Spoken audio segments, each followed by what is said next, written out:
Hi, my name is Sam Blakeslee, and I'm a trombonist and composer based in New York City. Thanks so much for joining my virtual booth at ISJAC's Uncharted Territory Conference for the COVID-19 Grant Awardees Showcase. I'm going to be presenting my ISJAC commissioned big band piece, Another Day in Which to Excel. Today, I'm going to be sharing some excerpts from my recent educational resource, Another Day in Which to Excel, Study Score Companion. This 30-page educational resource helps outline the decisions and strategies for creating a new big band piece from start to finish.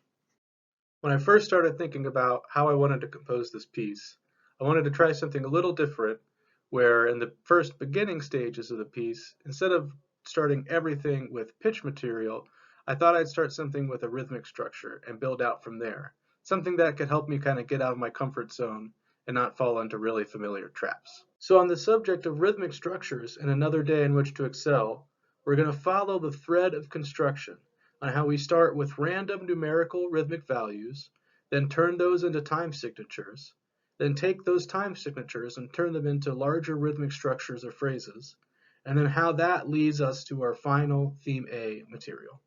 When I sat down to write the piece, I knew I wanted it to have a halftime feel, but with some unexpected hiccups or jolts to the overall rhythmic structure.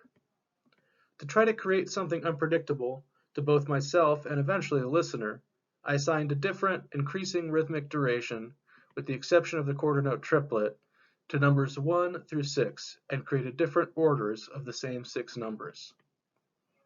Without any bar lines or measures in mind, I started doing random orders of the number to see if any workable overlying rhythmic structures presented themselves. I wanted something additive in nature, so I decided to order the rhythm and number pairs in thirds, descending from 6 to get an order of 6, 4, 5, 3, 4, 2, and 3, 1, which yield the following rhythms below. Now keep in mind there's still no bar lines, and also keep in mind that I ended up leaving the 1 out of the final structure. Once I decided that that structure on the previous slide could actually work, I started penciling in some time signatures that became apparent, but was careful not to make any final determinations. Then I started to make little subtractions from the original rhythmic structure to see what rhythms carried the most melodic potential, not in regards to pitch material, but rather what rhythms moved most easily over the compound meter changes. After working through a handful of these rhythmic subtractions over the new time signature, I felt that the 7/4 at the beginning of the phrase was a little too jarring for lyrical and melodic possibilities. So I created a retrograde of the rhythmic structure and time signatures, which we'll take a look at in the next slide. This new retrograde starts the phrase with a bar of 6/4 and 4/4, which gives it a half-time or 5/2 feel to establish a groove in the first part of the phrase. Then I introduced the 7/4 afterwards to create that rhythmic jolt I was looking for, but in a way that both supported and contrasted the 5/2 or 6/4 and 4/4, rather than starting the bar with any potentially unnecessary rhythmic complexity. Example 6 contains the newly retrograded rhythmic structure, which then became the foundation and time signature for most of the piece. The phrasing that sounded most natural to me was a 6-bar phrase split up into 3 measures and 3 measures, which can be found in measures 24 through 29. However, at measure 35, I included an extra bar of 7/4 and a 3+4 subdivision to provide some breadth and space between the next phrase. This contracting or expanding of phrase lengths becomes a main point of development throughout the piece. In measures 30 to 35, I started displacing some rhythms, mainly in measures 30 and 33, with the first occurrences of syncopated eighth notes, and in measures 35, with an underlying subdivision of 3+4 in the 7/4 time signature. Now, let's start taking a look at some of the other unifying factors other than rhythm that can be found in theme A. So now that we're talking about the pitch content of theme A, I'll discuss how everything started with module possibilities, and then we turned those into set intervals, and then we'll discuss about how taking all these new intervals and applying them and orchestrating them to other members of the jazz orchestra. In this case, we'll talk about the bass voice, and then the score reduction that includes the flute, trombone, and bass voices all together. For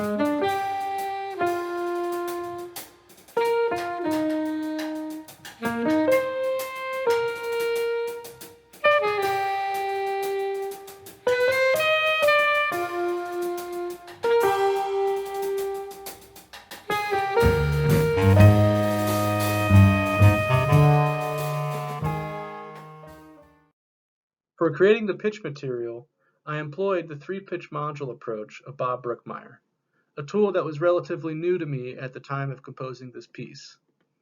In this composition specifically, I was trying to make the most out of fewer unifying factors to help limit superfluous material.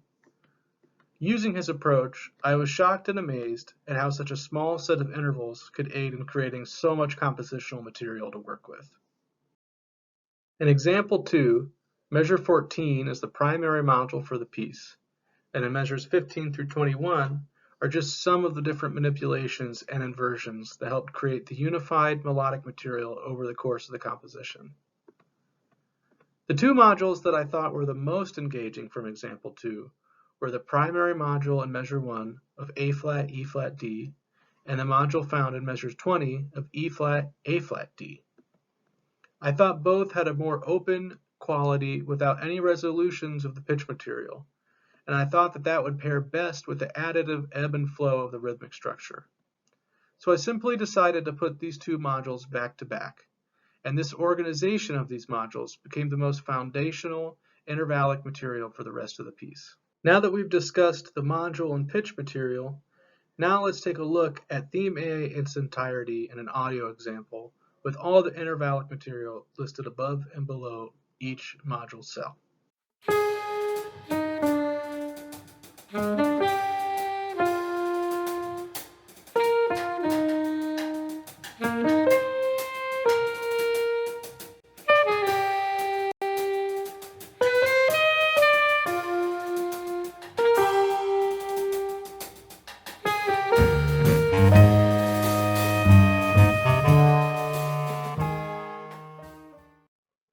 Before we delve into the bass and tenor voices, it should be noted that I tried to compose every part linearly without any chords in mind that would determine set colors or tonalities. The melodic material in theme A repeats 3 times with the bass coming in the second time and the trombone in the third. I thought that these slowly introduced accompanying melodies would give time for the additive rhythmic structure to sink in for the listener without too much going on melodically or in the orchestration. The goal was that once all 3 voices are heard simultaneously the third time, the rhythmic structure would not feel jarring, and that the melodicism and pitch unity of all the 3 lines would deceive any complexity at play. These 2 new voices, while still related to the module of A flat, E flat, D, are centered around some of the pre-compositional modular possibilities shown earlier, but not necessarily seen in the piece itself yet. This is a perfect example of why doing as much pitch manipulation before the piece helps you see all the possible melodic options. The notes seen with a bracket around them are the notes directly related to the parent module, while notes that do not are ornamental notes filled in later that help smooth over the direction of the line. The starting module of the bass line is E flat, D, A flat, as opposed to A flat, E flat, D in the top line. While the top line is slowly ascending, the bass line goes in a diatonic, descending contrary motion, which is not only satisfying for the counterpoint, but it also helps keep the registers of each from conflicting with one another. The bass line module generally moves at half the speed of the top line, which creates more interline communication, but not necessarily in a predictable way. Since the pitch material is still unified though, the relation between the 2 lines can still be heard.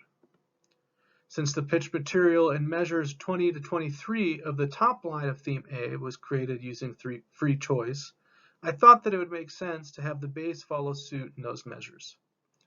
Free choice helps just create a touch of variation in an effort to give even more power to the unified sections.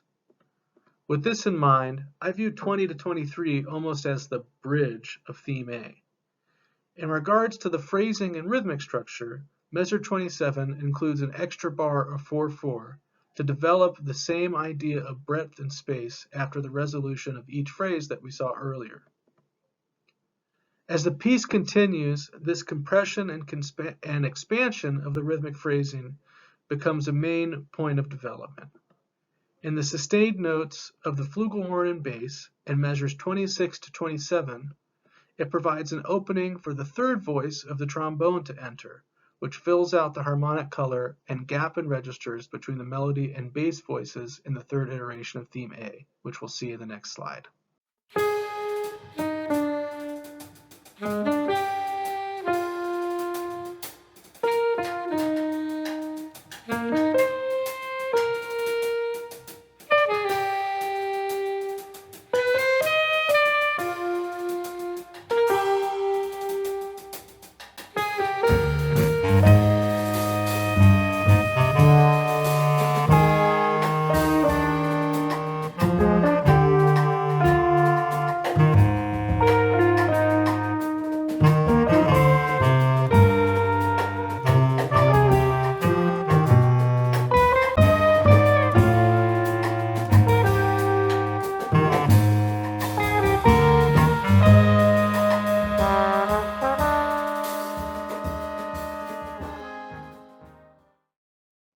To contrast the wider leaps of the flute and bass voices, I thought that the middle voice in the trombone could provide a more stepwise motion, helping create the harmonic color.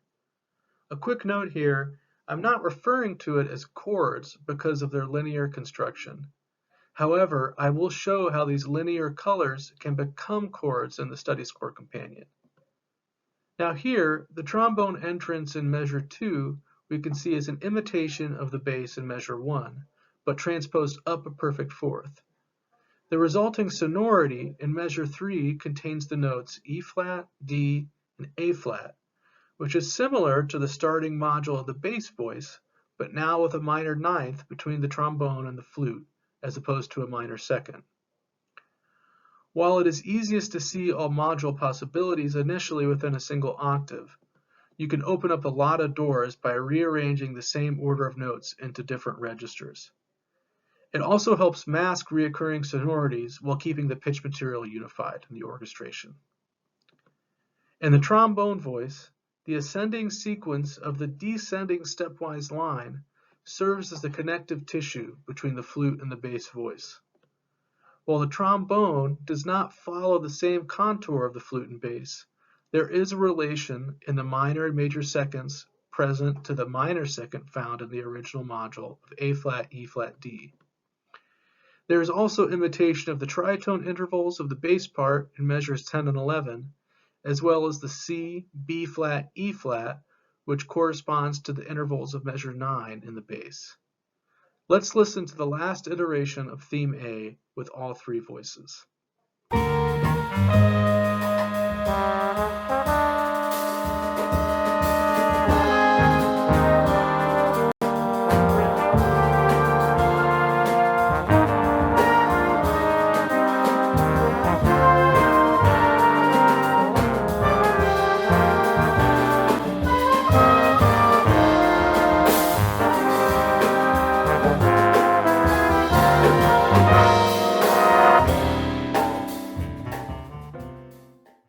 Thanks so much for joining my virtual booth at this year's Uncharted Territory.